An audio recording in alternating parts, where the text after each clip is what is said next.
Ahojte priatelia. Určite sa každému vynorí krásna nostalgická spomienka z 80. 90. rokov. Tieto člny konkrétne sa vyrábali od roku 82 do 2002 a ide o dosť kvalitný materiál, keďže vydržali aj 30 rokov, cez 30 rokov.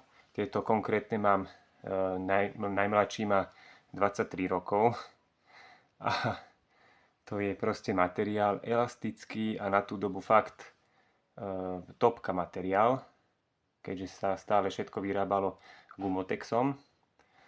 A proste takýto čln teraz zohnať je ozaj že rarita. A tieto člny majú obrovskú hodnotu, čo som aj pozeral. Aj mi jeden vravel, že sa dokonca tieto člny vedia vydražiť aj za stovky eur. A určite tieto člny robia aj naďalej radosť, keďže je to taký kvalitný materiál a dlho vydrží. A ešte vám potom ukážem vlastne, že čo som na tom člne robil. Tak poďme sa na to pozrieť. Takže k technickým parametrom tohto člna má veľkosť 125 x 75 cm, 6 uchytávacích ok po obvode, ktoré držia lano dobové, pevné. Zvary sú takisto pevné. Tu máme prvú komoru, na ktorej je napísaný aj rok výroby. Zrovna na tejto nie je, ale fúka sa ako prvá, aby sa videlo, jak je nafúknutá, a potom sa fúka druhá. Tuto máme rok výroby 96. rok, made in Čechoslovakia, s upozornením. Druhý mám starší čln z 90. roku, ktorý nemá upozornenie pri ventile.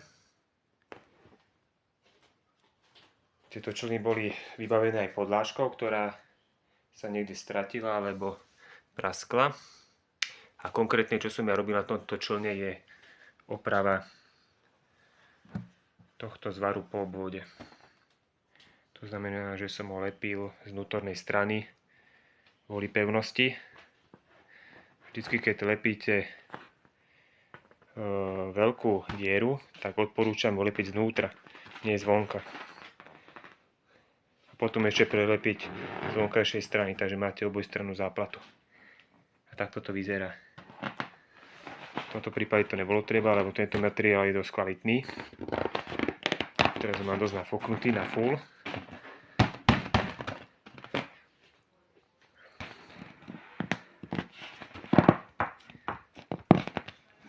Po 20 rokoch materiál ani nezostárol. Parádna guma. Ešte vám ukážem vlastne, aká je pevnosť tohto materiálu.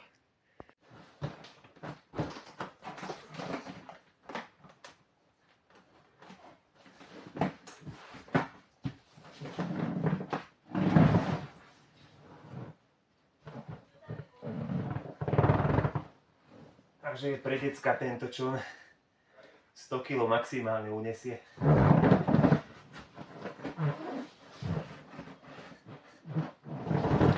Keď nie aj viac.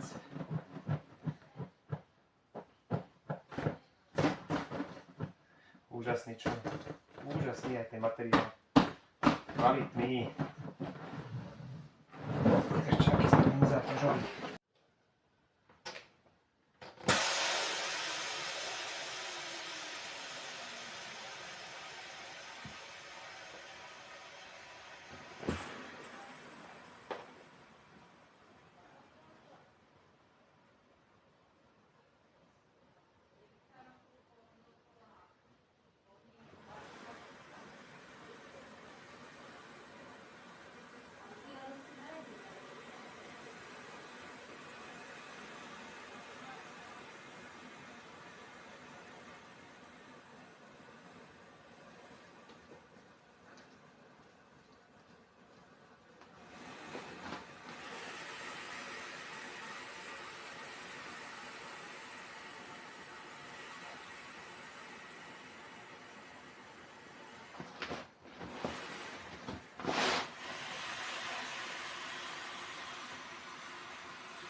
Mám začatý ďalší, ktorý opravujem po obvode z vnútornej strany. Tak, tu máme tú komoru, ktorú som spomínal, ktorá sa zvlášť nafúkuje, je takto oddelená. Tak, dúfam, že sa vám video páčilo a budem rád, keď mi napíšete zážitkové komentáre z tej doby, ako ste vlastne tento čln používali, ako sa vám páčil. A taktiež budem rád za like a odber. A vidíme sa v ďalšom videu. Ahoj!